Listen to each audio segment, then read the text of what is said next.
Good afternoon, everybody. For those of you whom I have not met, my name is Varghese George Maliekal, originally from Para. I came to the United States in 1974. I have been involved with the Syro Malabar Church in Chicago since 1975, the days of Holy Kurbana at the Madonna della Strada Chapel of Loyola University. 50 years, and here we are. How far have we come? This is indeed the Lord's doing, and it is marvelous in our eyes.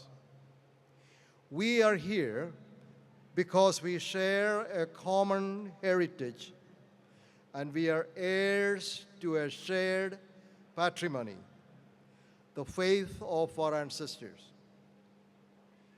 We are here also to prayerfully consider how to protect, nurture, and pass on this precious inheritance to our children and to the communities in which we live.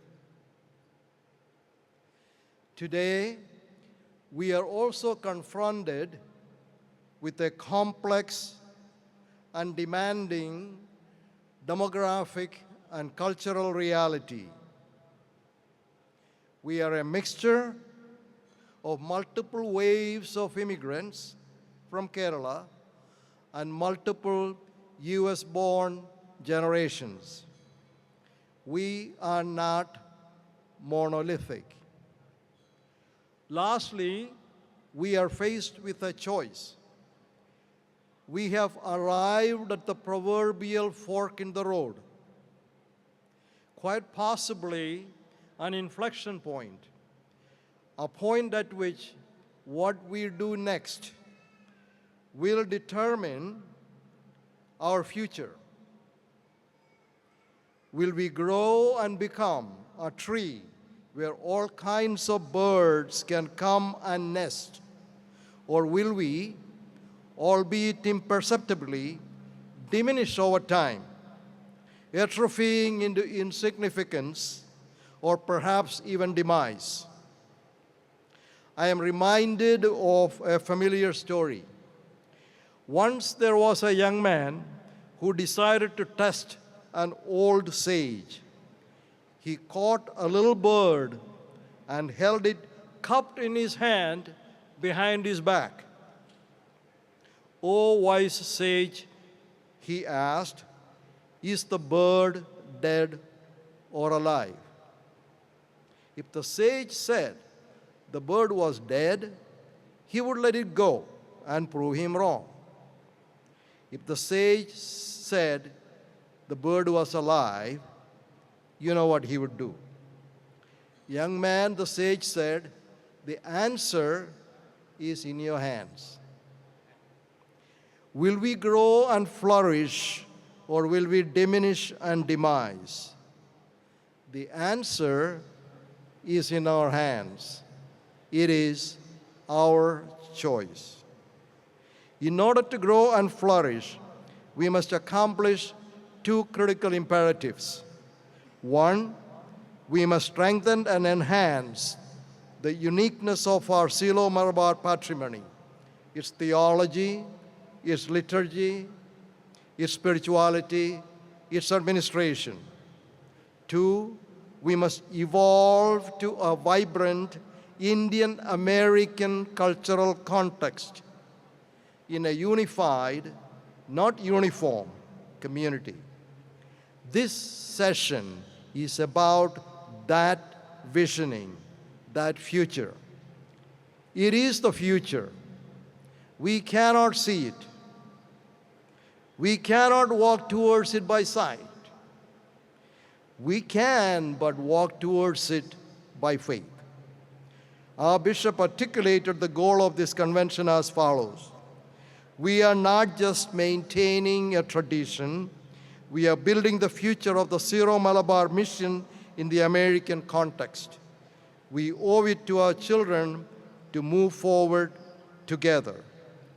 So let us, with faith in the Lord, leaving behind any fear or trepidation, leaving behind any vestige of insularity, put out into the deep, duc in ortum. Let us together be a beacon of light to the nations in this land of our adoption.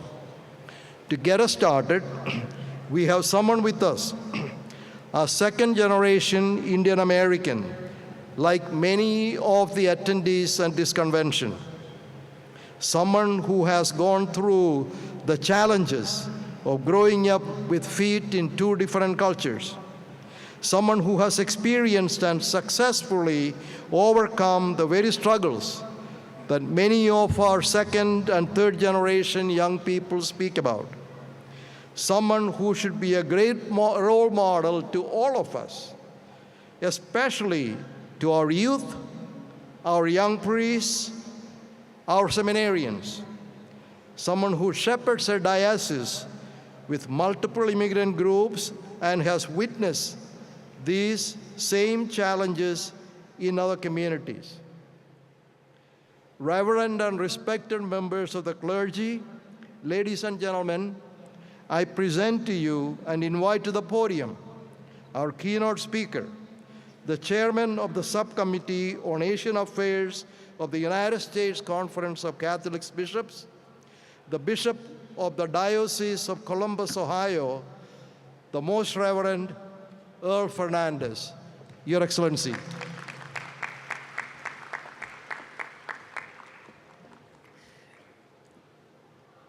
Your Excellencies, Reverend Fathers, dear sisters, my dear friends in Christ, as the chairman of the Subcommittee for Asian and Pacific Island Affairs, I greet you in the name of the Lord Jesus.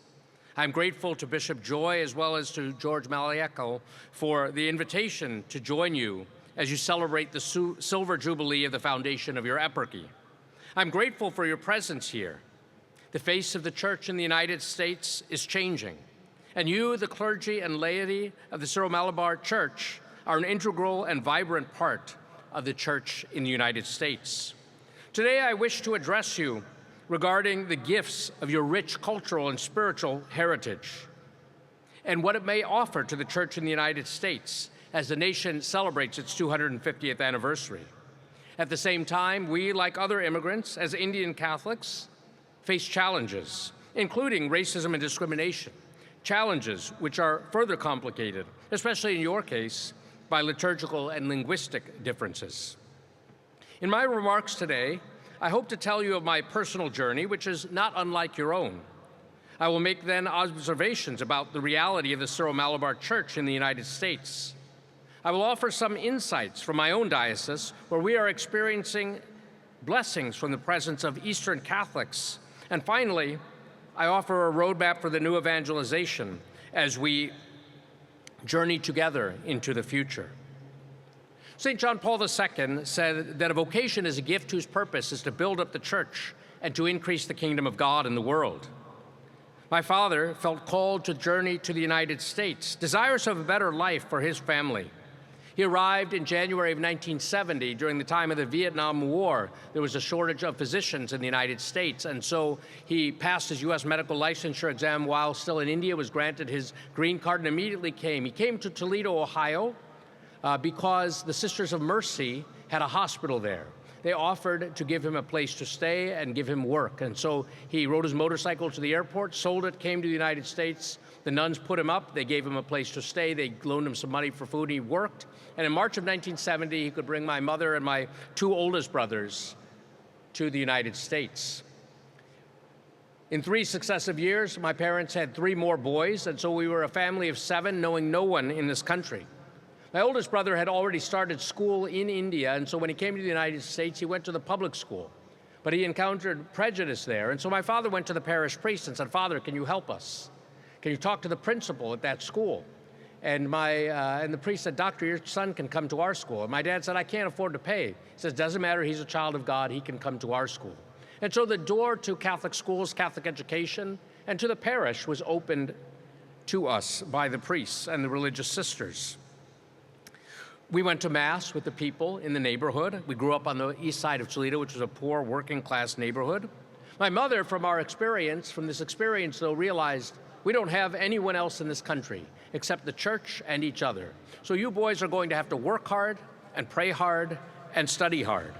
So many children went to the zoo. We went to the zoo and wrote essays about the animals we saw at the zoo. She even had us pray. We prayed the rosary every day as a family, but also before we went off to school, we took our parents' blessings. We prayed the morning offering, and my mother would even say, pray that you be a good boy, a tall boy, and a doctor. And I think her prayers were heard because I'm the tallest of all my brothers. Education was a strong part of our life. And 3 of my brothers, in fact, did become physicians. I myself was in medical school and then left to become the priest. And I have one brother who became a magistrate. So we say a doctor, a lawyer, and a priest walk into a bar, but we're just telling a family story. This was all possible, though, because of good parenting, hard work, and God's grace. My parents were vigilant and attentive to our schoolwork, to our friends, and to our practice of the faith. I think all 3 factors were critical to our success. For example, in school, my mother would come in and talk to our teachers every day and fight for us to get extra points. She would correct our essays. She would take up our spelling words for the spelling bee. I was the spelling bee champion 3 times in a row, largely because I got a lot of knocks on my head for the mistakes that I made. But there was a kind of an academic discipline that my parents instilled with us. But they were vigilant with our friends, with whom we were hanging around. Who could come to the house? When could we go to another person's house? We also had to have some supervision. As Indian parents, of course, they were protective, I would say overprotective, with respect to courtship and dating. In those days, you got a phone call, and we always had to think, Mom's probably listening on the other end of the line, so we better be careful about what we say. But they were vigilant.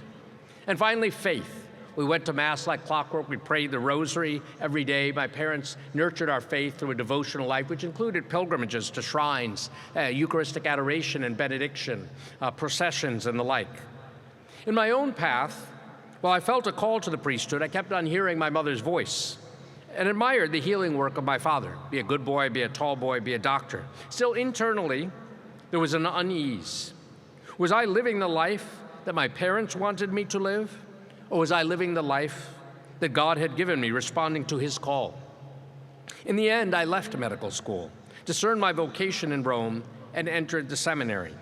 Along the way, I had many beautiful experiences as a priest, as a high school teacher, doing further studies in Rome, working as a seminary professor, being called to work at the Vatican Embassy, and finally, being called to work as a parish priest and eventually to minister as a bishop. Recently, I wrote an article in the National Catholic Register for America's 250th anniversary celebrations about my family's journey. When people ask me, what inspired me to be a priest and bishop? It is gratitude. Gratitude for what the church did for my family, gratitude for what God did for me, and gratitude for my parents' courage to give us life, faith, and hope. I would add that I am grateful for the freedom to practice the faith in this country and for the opportunities this country affords. So to all those parents out there, I would say to you, be attentive to your children's education, to their friendships, and to their faith. But remember, it's their life. God has called them into existence for his particular purpose, according to his particular plan. So guide them, accompany them, and along the way, be grateful. Young people, honor your parents. Honor your mother and your father. If you honor your mother and father, things will go well for you in this land that I am going to give to you. The Major Archbishop in this morning's homily, he spoke about discovering a plot of land with a great treasure. And that is this United States of America.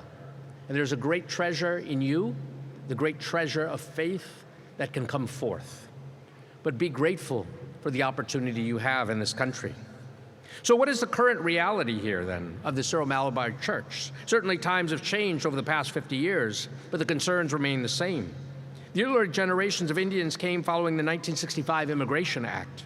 Indians, especially those in professions such as medicine or engineering, paved the way for subsequent generations.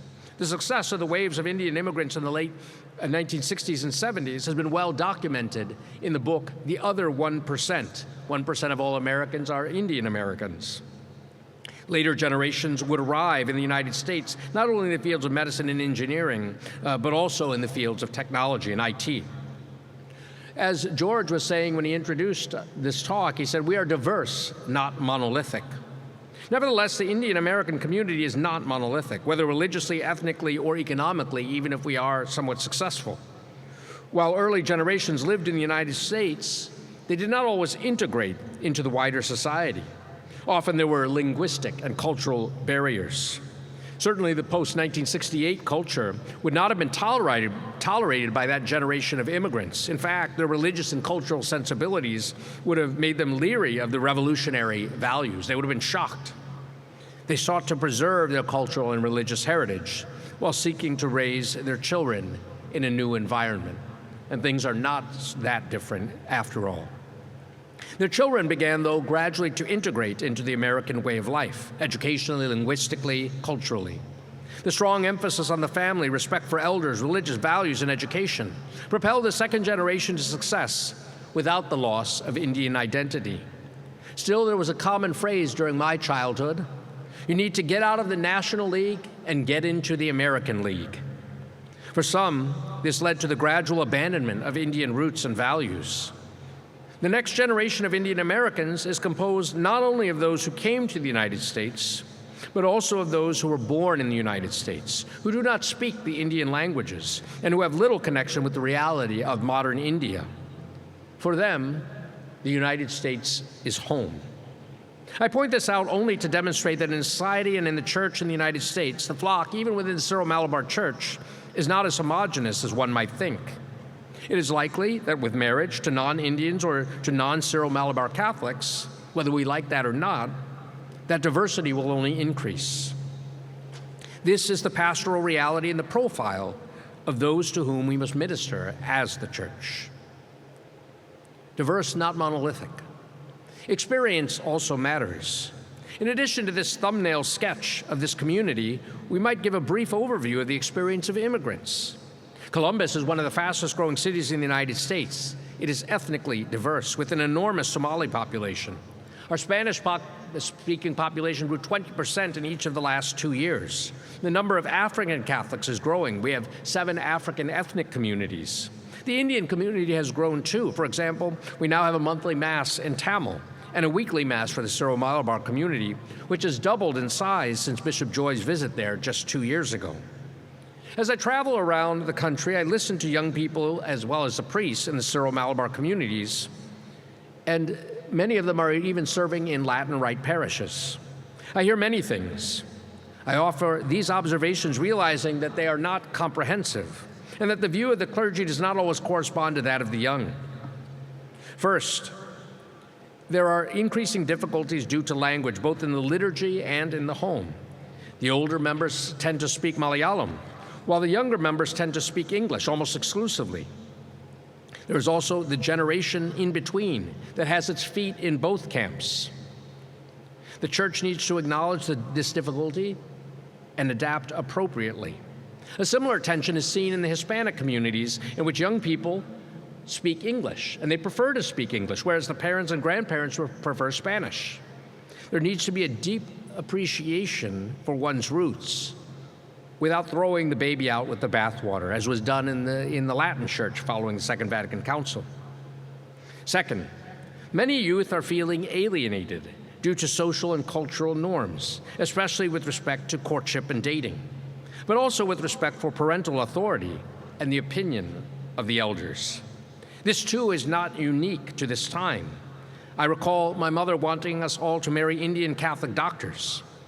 I spoke earlier of the value of vigilance, but there is a difference between vigilance and oppression. A funny story is my mother would always be worried, so we boys, we had a strict curfew. We'd have to call if we were going to be late, but sometimes we would forget to call.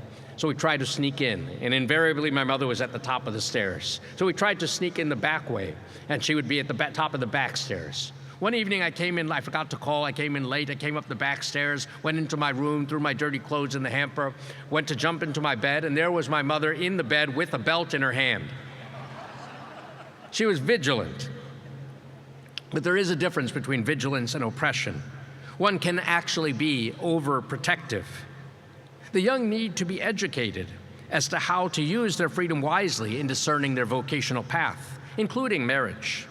This education of the young also demands that the not-so-young generation educate itself, or be educated, for example, in things like language and social media.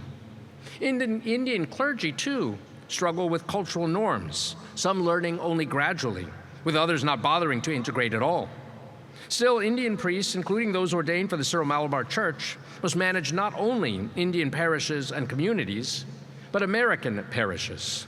They are positioned to lead and to offer the best of our cultural and religious tradition to the secularized West. But they cannot afford to simply stick their heads in the ground. To be a church that goes forth to the spiritual and existential peripheries, a missionary church that Pope Francis would often speak about, means not only ministering to the older Indian Catholics, but also meeting the young where they are at, attentive to the signs of the times. This demands cultural sensitivity and empathy. In our diocese, for example, we have an orientation program for new clergy and missionary priests. We help them to learn the basics, but also, through the course of the year, to grow in cultural competencies, sports, entertainment, the role of women, the expectation of hard work. Every new missionary priest is asked also to take a course in accent acquisition and regularly meets with the vicar for international priests to ensure that the priest is ministering effectively. We cannot pretend that we are in India with Indian social mores. Rather, we must acknowledge that evangelization happens in this particular cultural context. But I do want to say a word to the priests and the clergy here. I am so grateful for you, because many of our parishes would have to close without you. You truly have a missionary spirit. You have left your home, you have come far away to do what? To preach the gospel, which is salvation. But what we say about the clergy and the need for adaptation, we must also say with respect to authority in the church.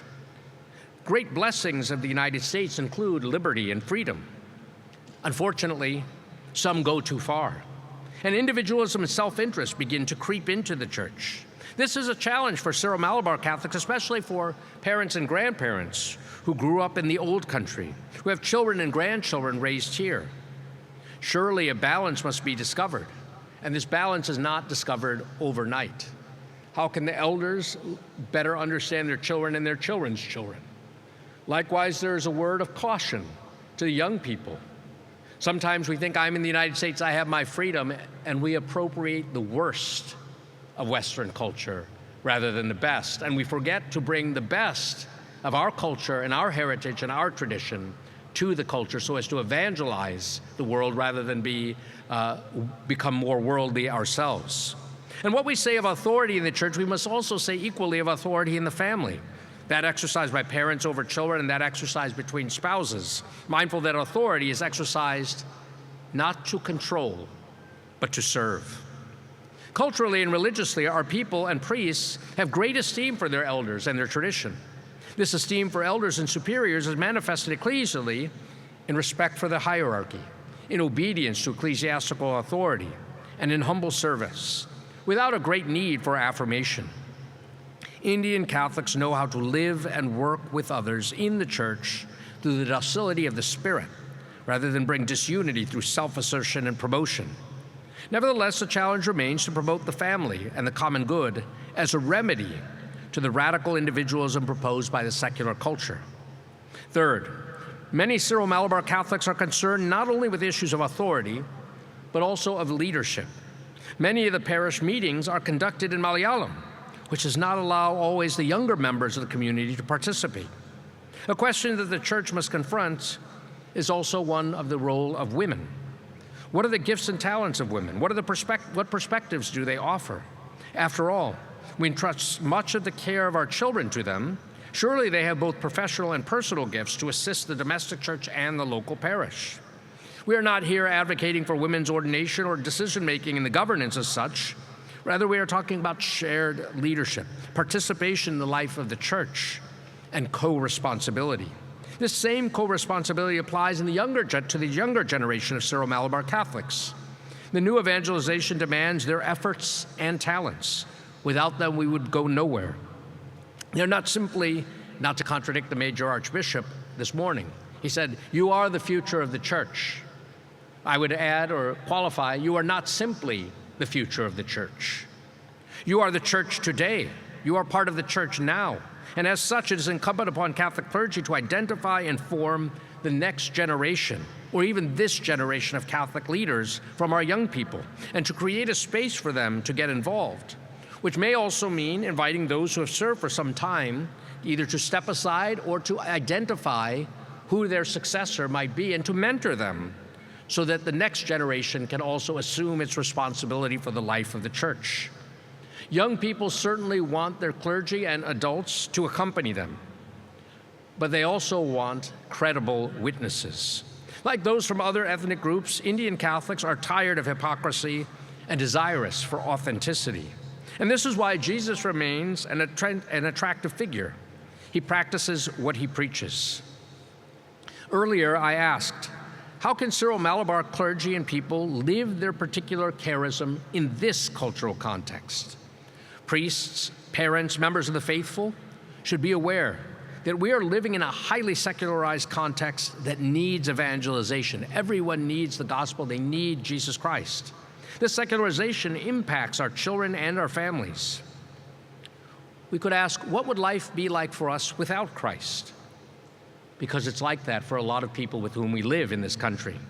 Sadly, today we speak of the nuns, N-O-N-E-S, the religiously unaffiliated or disaffiliated. Many Christians in the United States have abandoned the Christian faith altogether. Our young people occasionally listen to the voice of the church, it is true, but very often they listen to other voices, especially through social media. Voices which challenge church teaching on issues related to marriage, sexuality, or human life.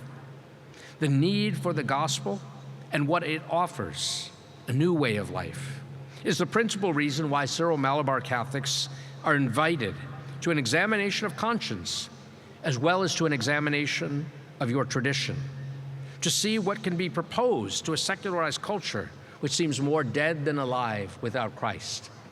What is the best of your tradition? What is it that you wish to give to the church in the United States? What is it that you wish to offer? In 1975, Pope St. Paul VI wrote, "Evangelizing all people constitutes the essential mission of the church. This task and mission are particularly urgent because of the expansive, penetrating changes in present-day society. In fact, evangelizing is the church's utmost identity. She exists in order to evangelize. This church is made up of families, that is, domestic churches, and the mission is more urgent today than 50 years ago. Today, and the Major Archbishop mentioned this, we used to speak about evangelization, then re-evangelization. Today we speak about the new evangelization, a term coined by St. John Paul II in 1983, when he urged bishops, priests, and people to not merely a re-evangelization, but to a new evangelization, new in its ardor, its methods, and its expression. So what then is the path forward to us having made these observations? First, there must be leadership by the bishop who is the chief evangelizer. And in this eparchy, again, Bishop Joy would be that chief evangelizer. He will set the tone for the eparchy. The shepherd must lead the flock. But someone once asked St. John Henry Newman, the English cardinal, "What do you think about the laity?" And he is reported to have responded, "Well, I think we should look rather foolish without them." The mission of evangelization, while led by bishops and priests, is the mission of the holy people of God, including deacons, religious, and the lay faithful. This co-responsibility for the church can be a renewed way of being the church.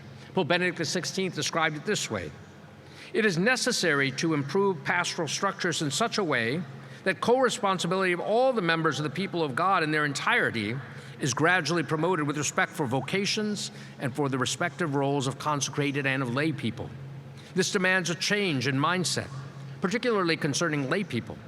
They must no longer be viewed as collaborators of the clergy, but truly be recognized as co-responsible for the church's being and action, thereby fostering the consolidation of a mature and committed laity. The key words are mature and committed.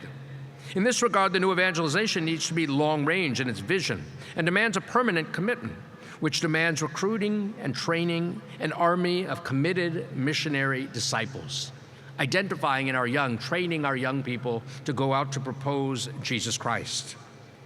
Second, the new evangelization is driven by a vision of a converted society.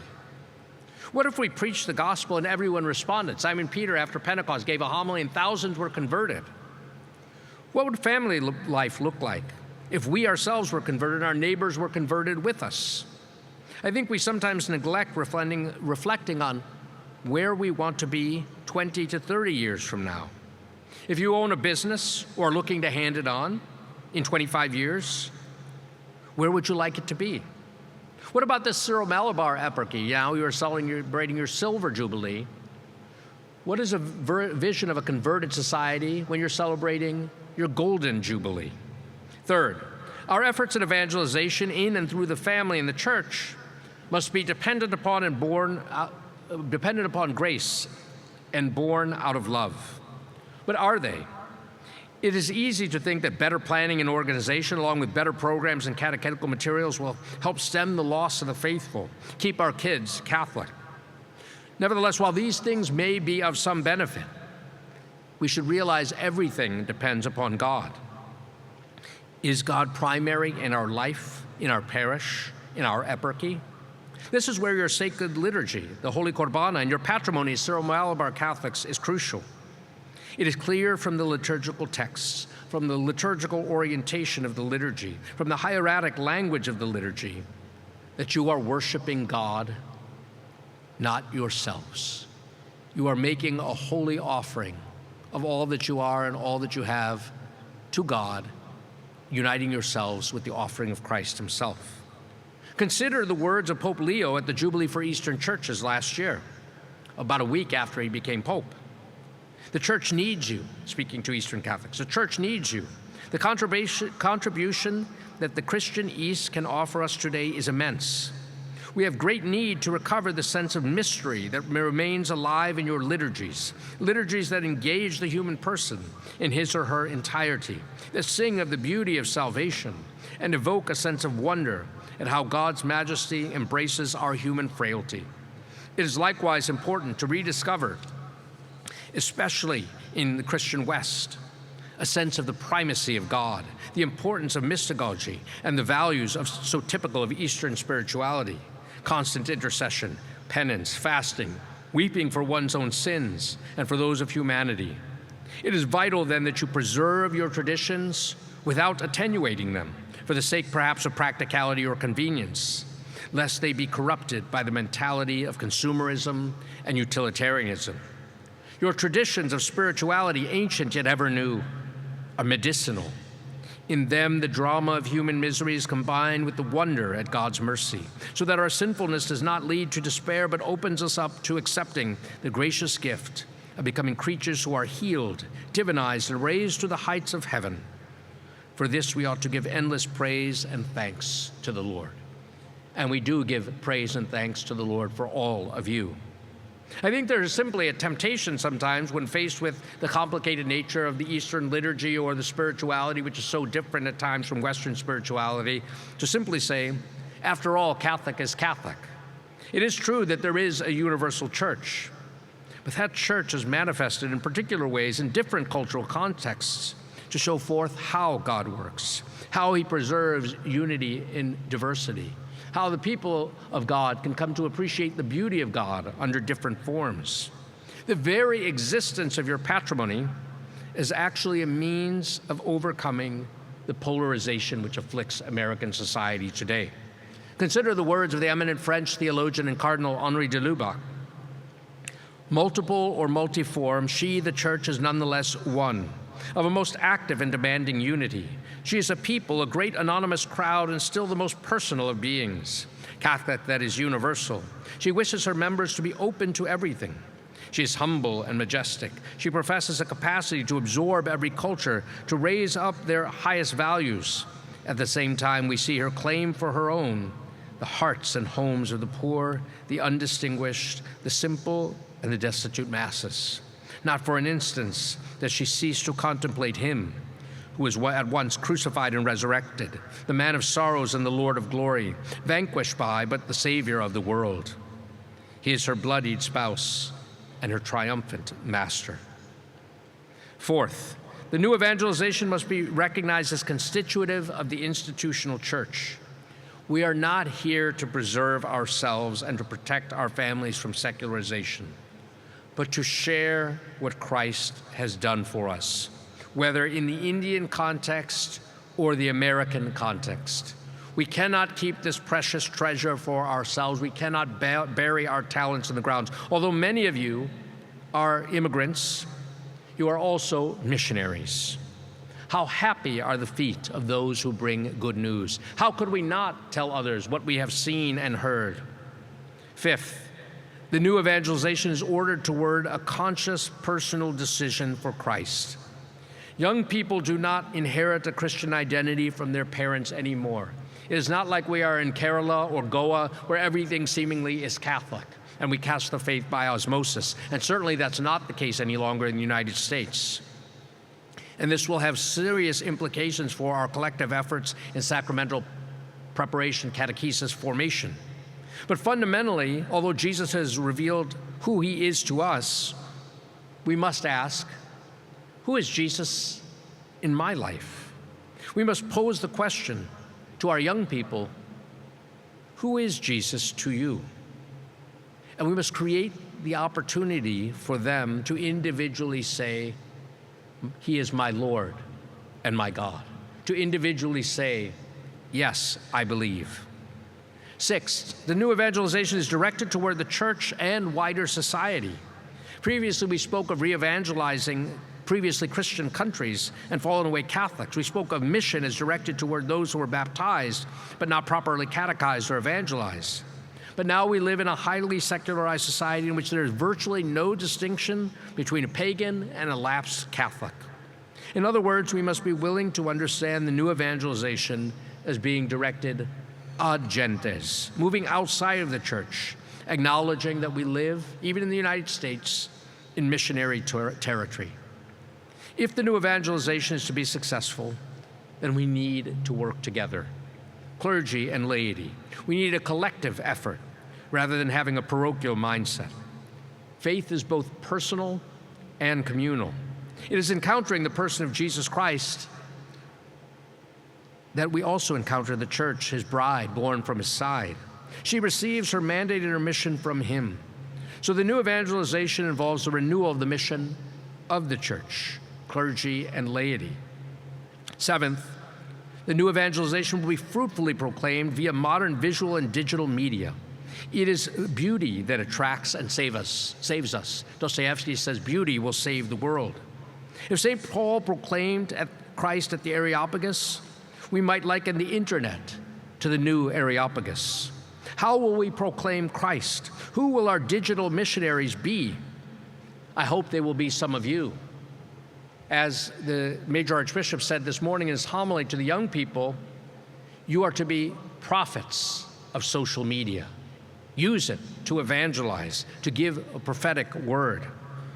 Finally, in his recent message for World Mission Sunday 2026, themed One in Christ, United in Mission, Pope Leo outlined that our union with Christ lies at the heart of our mission, that we must be united in our diversity if the world is to believe that Christ is the one sent by the Father, and that our mission is to proclaim God's faithful love. He writes, if unity is the condition of mission, love is its essence. The good news that we are sent to proclaim to the world is not an abstract ideal. It is the gospel of God's faithful love, which became flesh in the face and life of Jesus Christ. The mission of the disciples in the church as a whole is to continue the mission of Christ in the Holy Spirit, a mission born of love, lived in love, and leading to love. My dear friends, I conclude simply by congratulating you. on your 25 years as an eparchy. Anniversaries are beautiful occasions to express our gratitude, but they are not merely historical remembrances. They are opportunities to prepare for the future, to carry out our mission, a mission born of love, lived in love, and leading to love. We may have been transplanted here, but no matter where we are to be rooted in love. May God bless you all. Thank you.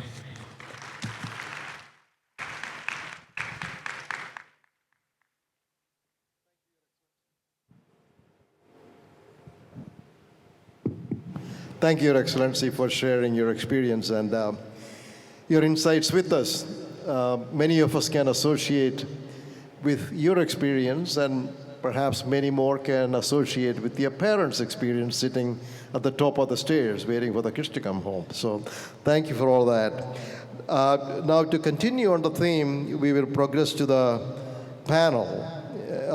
The panelists will introduce themselves, but the panel itself will proceed along the following lines. JC will share with us the experience of another group of immigrants and how they have traveled a similar path. Annie Molly will talk to us about, very briefly, and characterize the present situation. Manoj will talk to us about the case for change. Father Rajiv will present the vision for our future. And Maria will close with how we get there. We will keep it conversational, and we invite any participation from the audience as we go along. So with that, let me now turn it over to JC.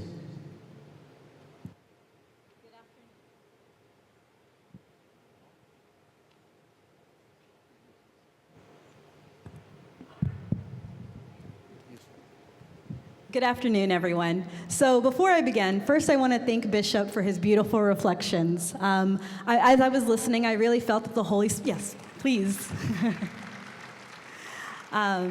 As I was listening, I really felt that the Holy Spirit is working here, because we've been on this panel working for 6 months on our reflections, and in so many ways, the themes were present in your reflections. But what I see is that each of us, I feel like the Holy Spirit really wants us to listen to a particular message, and each of us is bringing our own particular social location to it, right? So we have men and women, we have Western and Eastern, we have clergy and laity, we have all the different generations present, and I feel like the Holy Spirit has a message for us to listen. So I look forward to your thoughts as well.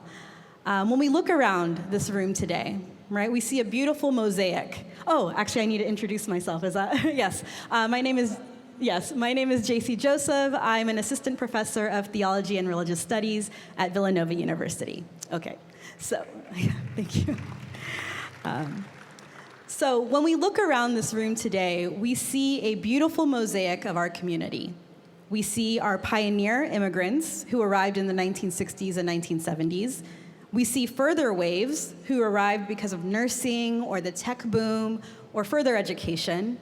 And we see our American-born adults, who I want to emphasize are range in age from their 20s to their 50s, or possibly 60s, because I'm pretty sure people brought children with them when they came to the US 60 years ago. And we see all their children. We are a multi-generational and multicultural family.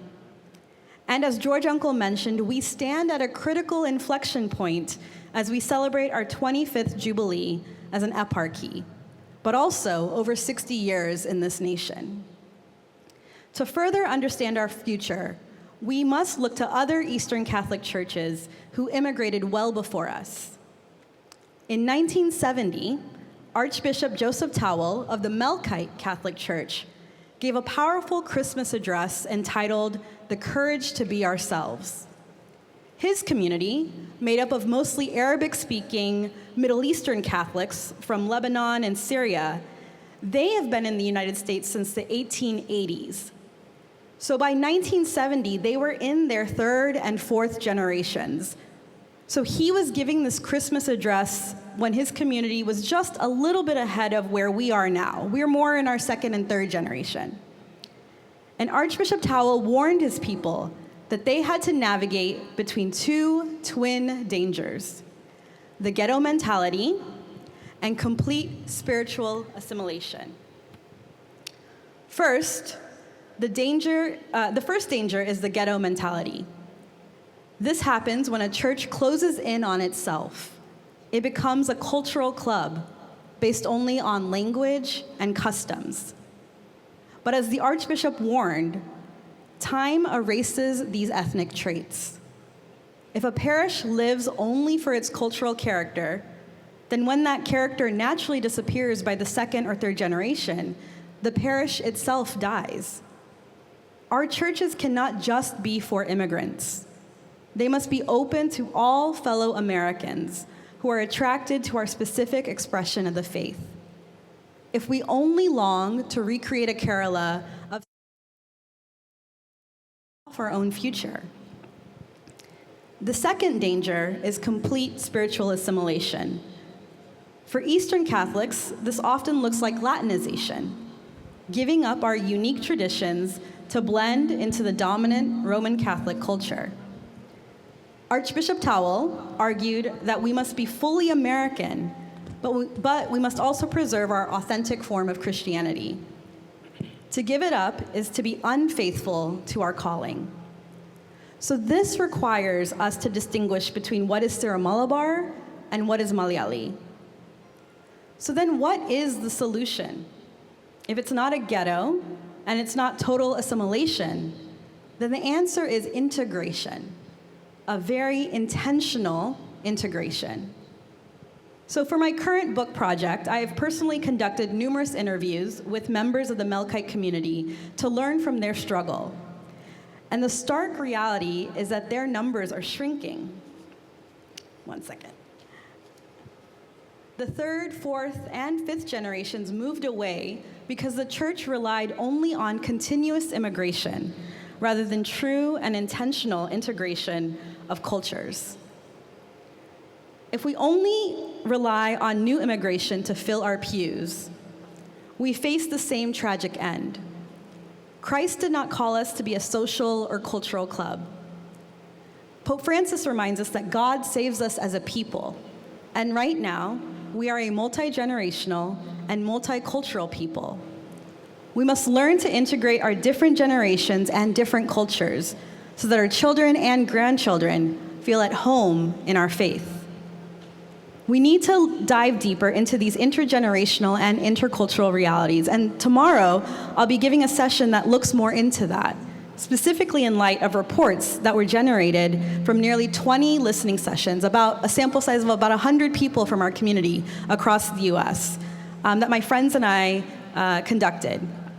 We will look closely at the data and the raw stories from our pioneers, our second wave, and our American-born. And so I invite you all to join us for that session as a follow-up to this panel so that we can face these realities together and find a path forward. Thank you.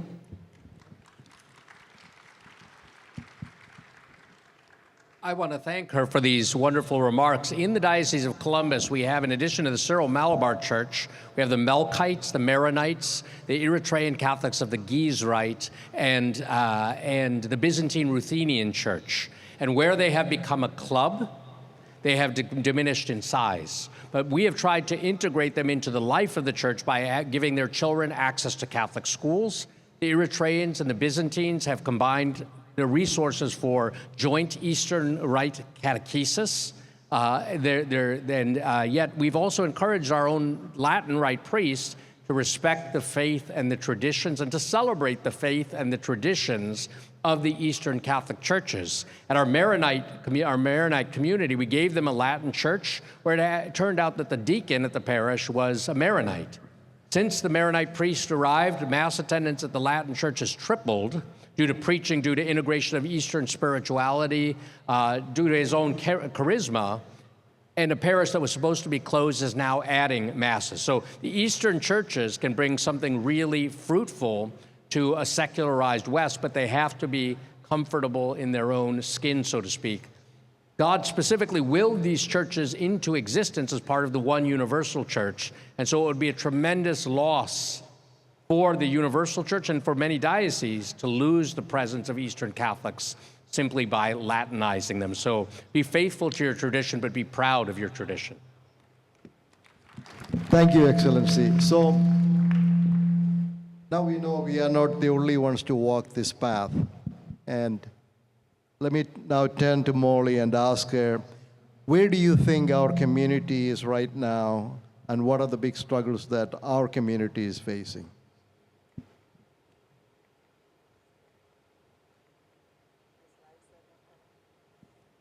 My slides. Go ahead. My name is Annie. Annie or Molly Nellikunnar. Some people call me Molly, some people call me Annie. My official name is Annie. I started my career as a physics lecturer, but I ended up as a psychometrician at Educational Testing Service. I'm a retired person right now. Okay, so today I would like to briefly share 3 important realities that our church is facing. Our bishop mentioned a few challenges already, but there are many challenges, but we picked only 3 for now because of the limitation of the time. The first is we are a church in transition. What that means, for many years, we try to focus on preserving our faith, our traditions, and identity as an immigration community.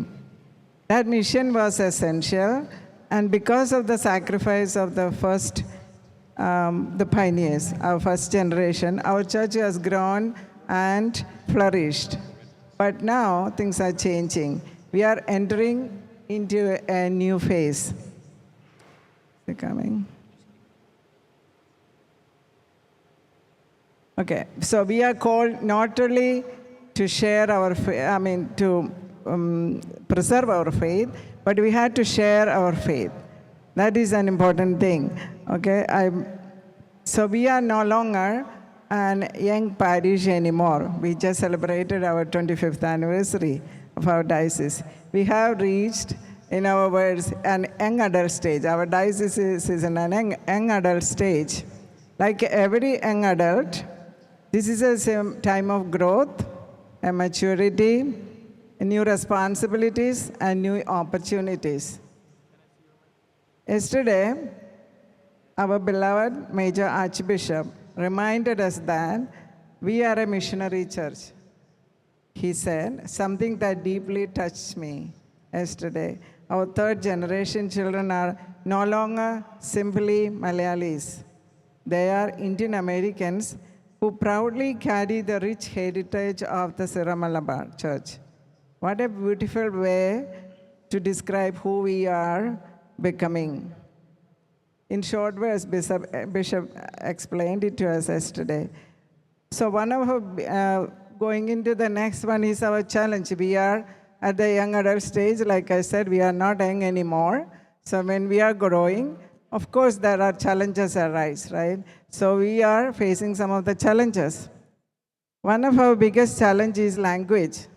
We saw that our children wanted to speak English at home, but we wanted to teach them Malayalam and our culture. So there is a cultural difference.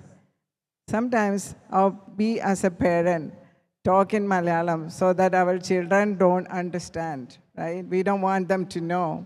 So we speak in Malayalam. But our young children, they are now called Gen Z, Gen Alpha, Gen Beta. I'm learning it from my grandchildren though. And sometimes they use words that may not need to be in the dictionary. So Pidave, I want to ask a question to the younger people, younger ones here, is that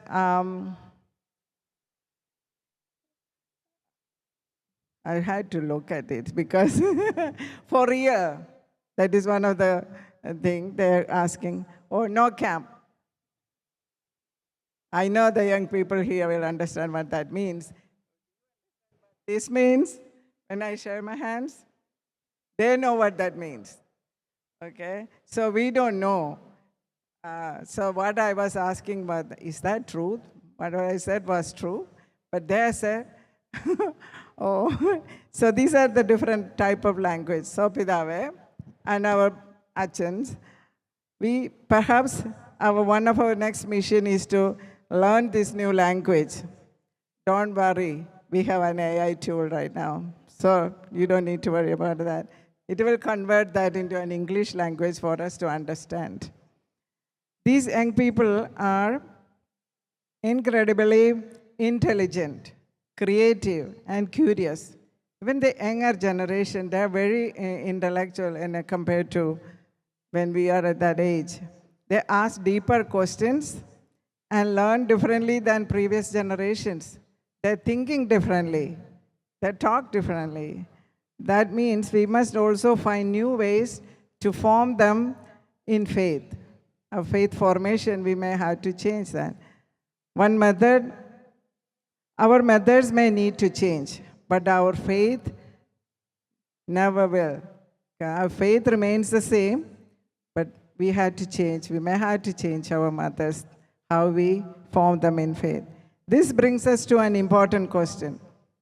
That is the third thing, which is, how do we entrust more leadership to our young adults?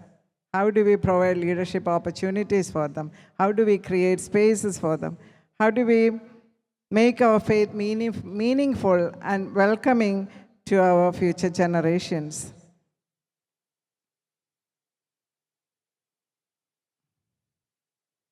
The future of our diocese is not about one generation replacing another. It is about generations working together, united in faith, united in mission, and united in hope. We are called to build its future, honoring our rich heritage while embracing the mission that God has entrusted to us. I believe you know many of the challenges we are facing. This is not just, may not be news to us. We heard about from Bishop's talk, he mentioned a lot of our challenges. So that's about the challenges we are facing right now. And I want to say, you pointed out and highlighted the church, especially the Syro Malabar Church, is always missionary. So while the means of evangelization and carrying out the mission might change in a different cultural context, making use of new methods with a new ardor and new vigor and so on, the mission and proposing the one faith that comes to us from the apostles remains. And so we have to be open to the promptings of the Spirit. I think it's something that you importantly pointed out, whereas I said, well, look, clergy and laity need to work together. The intergenerational nature of the mission is something not to be missed. That is, it's not a question of replacement one after another, but actually building a future together.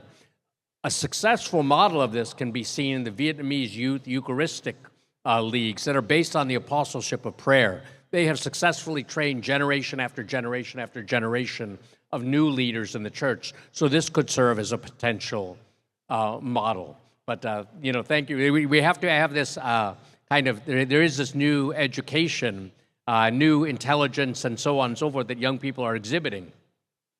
And at the same time, I would encourage everyone to also be attentive to the education of the heart, the education of our humanity. The emergence of artificial intelligence and so on also poses a challenge to us in that regard. So how do we educate our young people in the faith while at the same time educating their humanity? Because St. Thomas Aquinas would say that grace builds upon nature and perfects it. Thank you, Excellency.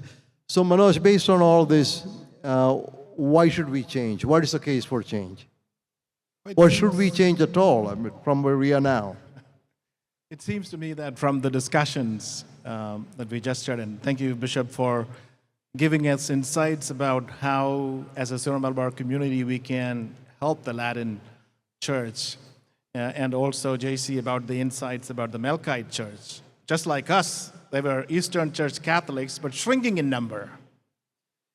And I wonder whether we are also going to be facing that danger. And I think that is the important question for us. And so I have this question up there. I don't know whether you can see this question. I had a blue background here. It looks white. And the question was this: do our children feel a belongingness to the Syro Malabar Church? I think the answer to this question might vary depending on where you come from, which church you are coming from. And some of the larger churches, maybe the children are beginning to feel a belongingness to the church.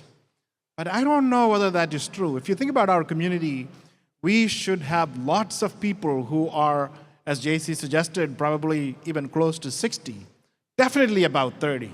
How many marriages and how many baptisms have we had in the last many years? Where are all those young people?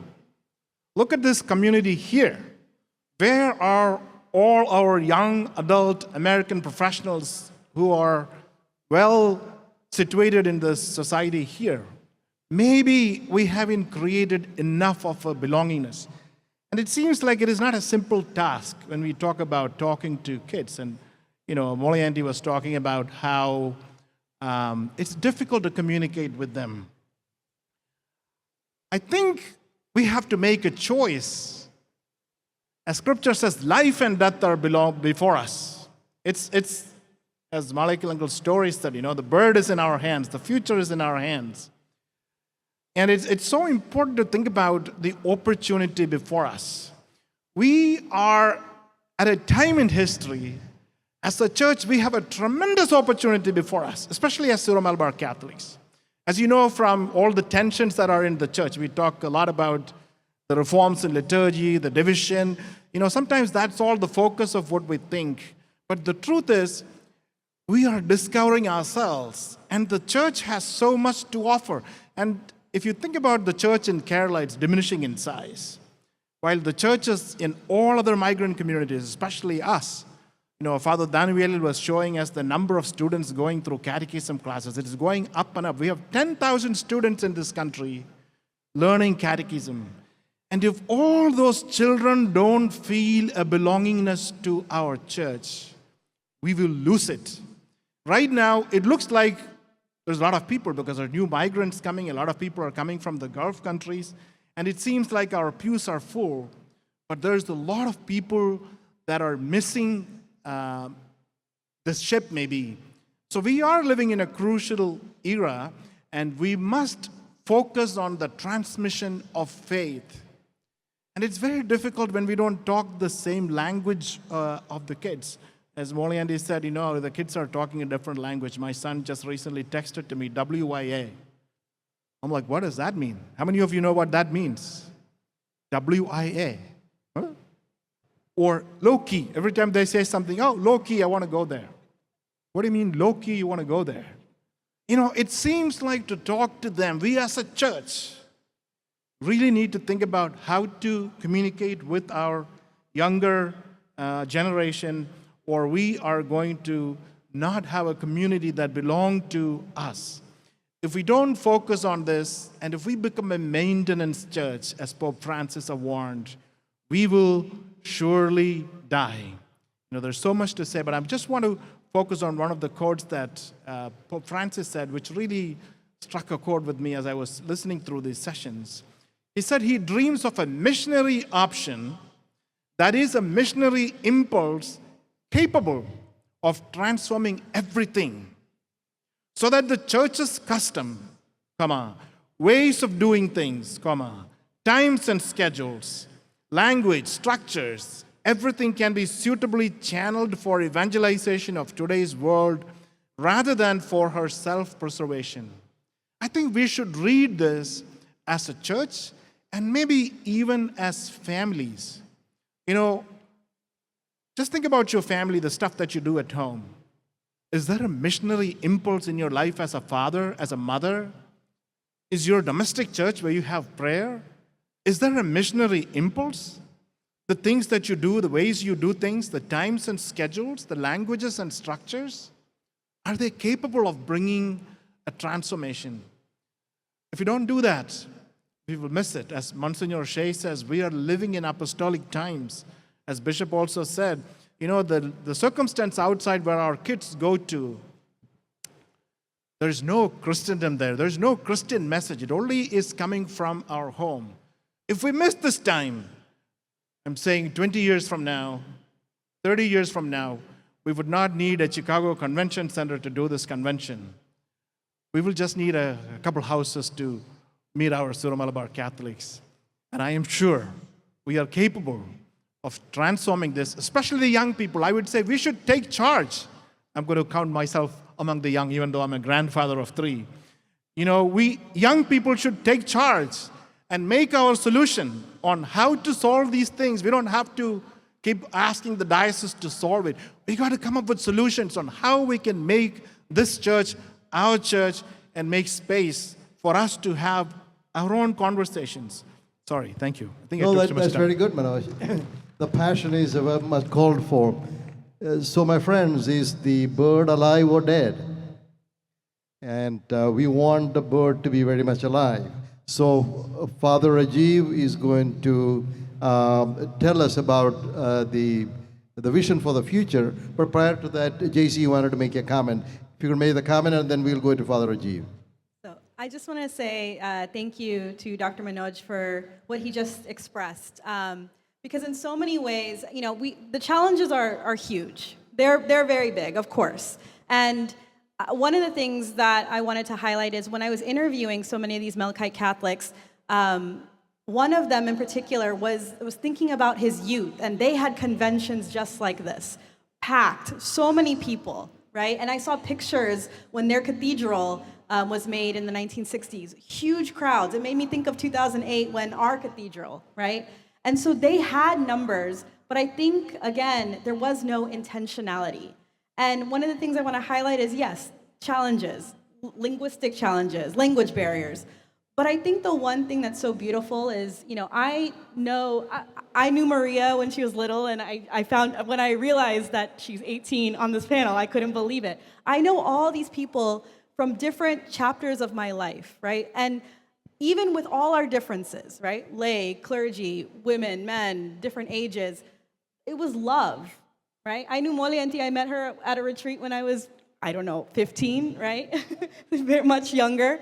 But I think that is what makes, that is the difference between a cultural club and a church. It is in and through the love of Christ that we can understand each other. And so I just wanted to highlight that as a response. Very, very good point. Yes, and that's exactly what I was saying when I was saying, look, the growth of the church is based on God's grace and out of love, and creating this sense of belonging to a community where love is truly present and experienced. And so we say we want to transmit the faith, but we transmit the faith in and through these gestures and words of love, and especially in the family. This is why, with respect to co-responsibility, the laity are not merely objects of the clergy and objects of evangelization, but they are protagonists in the mission of evangelization, which it means that parents need to assume the responsibility of being the primary educators in the ways of faith of their children. Yes, we need a new language, but we also need people to accept their own responsibility. I do want to say one other thing, though, that I am impressed about the Syro-Malabar community. It's not just a question of migrants, but you are also having children. That you say life is good and that children are beautiful and we want to have large families, which the West has abandoned. This is something beautiful about your tradition that I think you can bring to the church in the United States that can also help continue to grow the Syro-Malabar Church and the eparchy in North America. Thank you, Excellency. The time is starting to get away from us, so I will move on to Father Rajiv. If you could paint for us the vision for the future. This, I think, is the core and the heart of the work that we have done. How do we see our future? Father Rajiv? So, Jojo Dango, earlier today, somebody asked me, are you a real priest? And we had a lot of fake priests, a lot of fake sisters for the procession. And that question kind of was very, it was striking to me. Praise God, I've been a priest for 8 years, and I serve as the Vigar at St. Mary's, Syro Malabar Catholic Church in Charlotte. And I remember years ago as a high school boy sitting in a Pudiogum, and I somehow asked the question, should I do something greater and be part of this church? And eventually I joined the seminary, and now I'm a priest for 8 years. And so it's humbling to try to present even a vision. And these are just some thoughts, and the Holy Spirit is truly at work, because what I'm about to share, I think, has already been echoed. The first point that I'd like to share that should be part of our vision is evangelization. We must be a church that evangelizes. If we are to remain vibrant and relevant in the years ahead, we cannot rely on our muttukora, we cannot rely on our chanda. Though fabulous and amazing it is, we cannot always be a community of migrants that relies on what has come from Kerala. We must rediscover and discover very much this identity of being missionaries. We've heard this over and over again, especially with Bishop Earl's remarks. We're not simply called to be migrants, but we're called to be missionaries. And there needs to be a shift in that perspective. God has not brought us here to the West just to have nice houses. You know, we're getting nicer cars now, but it's not just about wealth and finances and to preserve our traditions, to remain in a bubble, but He has brought us to share the gospel. And the church, the universal church, echoes this. Pope John Paul II, as Bishop Earl was being able to speak about, says this, but Pope Paul VI wrote very clearly, the church exists in order to evangelize. The church exists in order to evangelize. Evangelization is not one activity among the other, but it is at the very heart of who we are. And if we don't embrace that, we risk fading away. And I think when we speak about the other communities, maybe there was a shift in not being able to focus on this. So this has to be part of our identity. This has to be part of our vision. Second, we must become a church with an integrated identity. Yes, our Syro Malabar heritage is tremendous, it's beautiful, our liturgy is amazing. We must cherish and preserve that inheritance, but at the same time, we have to make it accessible to the people among whom we live, and not just amongst our own generations, but also for the local people around us. They should be able to experience Christ through our Syro Malabar heritage. And so that means that our communities must be more welcoming. And we have to have leadership that fosters that. You know, in Charlotte, North Carolina, we have every now and then some Spanish Catholics who will come in, who will accidentally maybe pop into our church and be looking for a Spanish liturgy. But we should be able to embrace all people who are looking for Christ. So the goal should not simply to be to remain amongst cultures, but the goal is integration. Remaining fully Syro Malabar while being engaged in the context which God has placed us in. And we are a diocese spread out all over the U.S. with many different contexts, with many different cultures. We need to be focused on leading others to Christ. And finally, generational renewal. The future of the church depends upon the next generation, but as Bishop was saying, right, that generation, the youth, have to take up the role right now. We simply cannot hope that young people will remain engaged, but there must be intentionality to invest in them, trust in them, and give them real ownership in life and mission of the church. And this means helping them to encounter Christ. At the same time, we must honor and support the migrant generation who has built our parishes and sustained our communities. The path forward is not one generation replacing the other, but it's a generation walking alongside each other. The wisdom and the sacrifice of the elders combined with the energy, right, with some of that Gen Z or Gen Alpha language and youth creativeness can help the church be rooted and renewed. So if we become a church that evangelizes, has this integrated identity, and becomes a church that is committed to generational renewal, we will not merely survive, right? The goal is not simply to make it another 30 years. We want to be able to flourish. We should become a church that is missionary, united and prepared for the future, and may God bless this dream and hope for us as a church. That's a beautiful vision. It's energizing vision. I wish the 3,500 people who were at this meeting heard that vision. That is an exciting vision that we can work toward. So thank you for that. We are not migrants, we are missionaries. Maria, how do we get there? So the first point I would like to discuss is communal discernment. It's just this idea that each person in our parish and our mission, I'm from the cathedral, so it's like massive, but I've been to other small missions and parishes to help out with weekend retreats and stuff. And I think the biggest thing I see and remember is actually this one time I was at a mission parish, and there was this like middle school girl, and she was like, I wish we had more of Qurbana. I wish we had more of adoration. I wish we had just more. She couldn't really say anything else. And I remember I just had a conversation with her, and she came up to me at the end of this weekend, and she was kind of like, hey, by the way, when you just randomly stood there and listened to me say that one sentence, I felt so listened to. I felt like I was part of this community. I was part of this church. Mind you, I had just come that Friday into that space.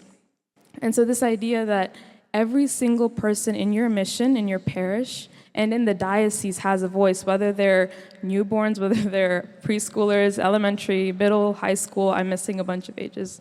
Everyone that's present here, every single person has a voice. And even as another example, I can tell you, you can tell by my shaky voice, was terrified when I was like, oh my gosh, I'm on this panel, it's so scary, there's no other youth around me. But I have to say, this has been the most forming 6 months as a Catholic, as a Syro-Malabar Catholic, to be surrounded by this many people from this many different backgrounds. We have an Achin, we have a doctor, we have another doctor, we have an auntie, we have just so many backgrounds, and just being able to sit there in a Zoom meeting, listening to each other's ideas. I remember this is one moment, I know you guys all remember this, but I like froze. I was like, I like didn't know what to say because I was so nervous. But I remember, I think actually Dr. Manoj called me after, and some people were just sending me messages of encouragement, like, hey, like what you're saying makes sense. I want you to say more. And creating that space, even this is just our panel, but creating that kind of energy and space within our missions and parishes would be life changing. Would be Catholic Church life changing. Will be Syro-Malabar Church just changing, just kind of like what Raji Vajan was saying. Now, for the second point is cultivating belongingness. This is a huge one that I will forever identify with. I again remember this other mission church I went to. There was this, There was this girl who, actually I'll come back to that in a second, but this, basically the cultivating belongingness is just this idea of welcoming people, having a smile on your face. Talk to the people that come into your church. Talk to I remember this one girl that came to our church one time, and she was kind of just like no book, standing there scared. It was a Malayalam Qurbana that was happening, and she attended that Malayalam Qurbana on the Friday I was there at that mission. I was there for a Friday, for a weekend program, and on Friday, it was a Malayalam Qurbana, and I just was drawn to her. I had a conversation with her. The next day, we had an English Qurbana. Okay, she's in probably middle school, so 8th grade. I don't know if there's any middle schoolers in here in 8th grade. So I think it was Melvin and I there that weekend. There was an English Holy Qurbana, and she comes up to me after, almost in tears. I've never seen an 8th grader cry about Qurbana in my life. I don't know if any of you have. It was a new experience for me. But an 8th grader comes up to me, and she's like, oh my goodness. I didn't know that for the past however long I was in CCD, I was at this church, that the 1 hour, the 2 hours I spend on Sunday was that. That's all she said. But it was enough to say that even just hearing the Qurbana in English was enough for her to understand why her parents bring her every Sunday was important. It was enough for her to understand why the Qurbana was important. And I know a lot of what I'm saying, I haven't mentioned Christ yet, but ultimately, right, in the Holy Qurbana, it is Christ in the Eucharist. And so just the fact that she was able to hear the Qurbana in her language allowed for her to experience, ultimately experience Christ in a much greater way. And my third point is fostering future leaders.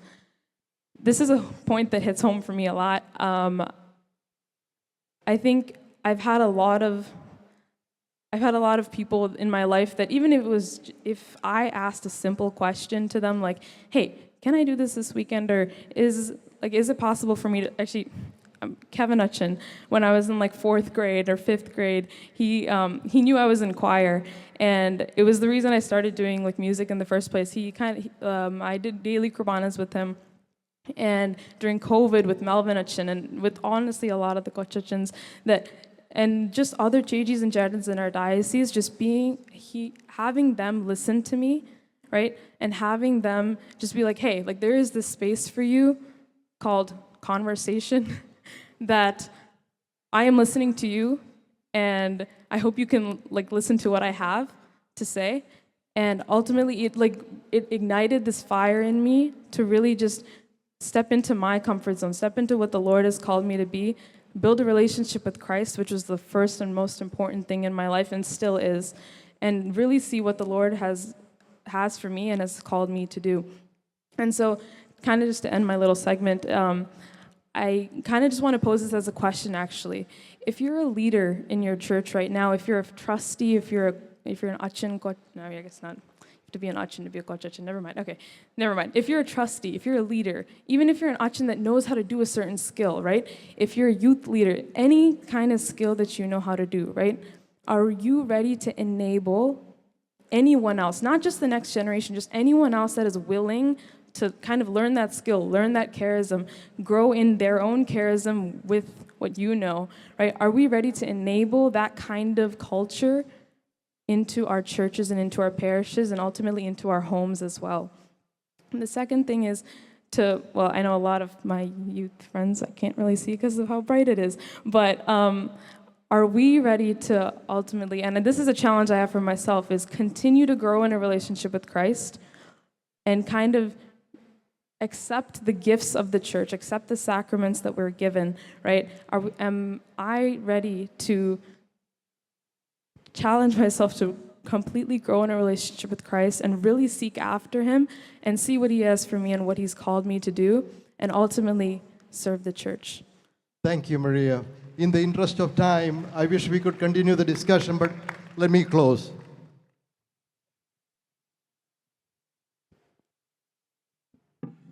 Let me try to summarize. You can see it's a very rich discussion. First of all, I want to thank the panelists who worked with me for the last 6 months to get to this point. And you can see not only the energy,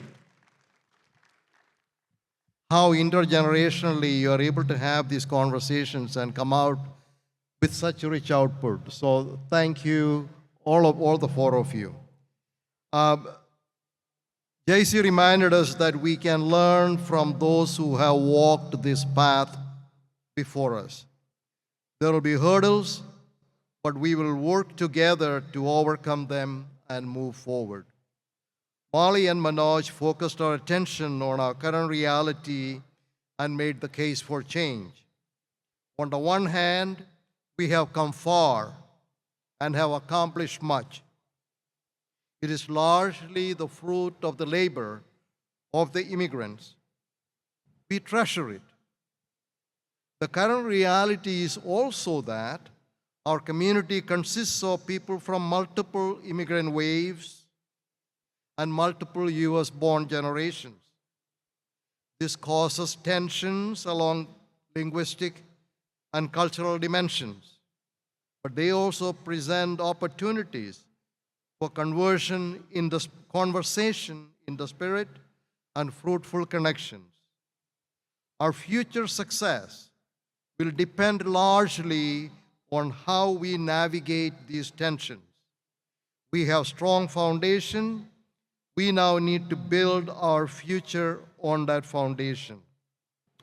I want to thank the bishop for laying out the groundwork and the basis for the vision that we developed. And I want to particularly thank Father Rajiv for the vision he painted for that future, that dream that we have, a church that evangelizes, a church with an identity that integrates the various immigrant groups as well as next generations, a church where young people feel strong belonging and are empowered to take leadership.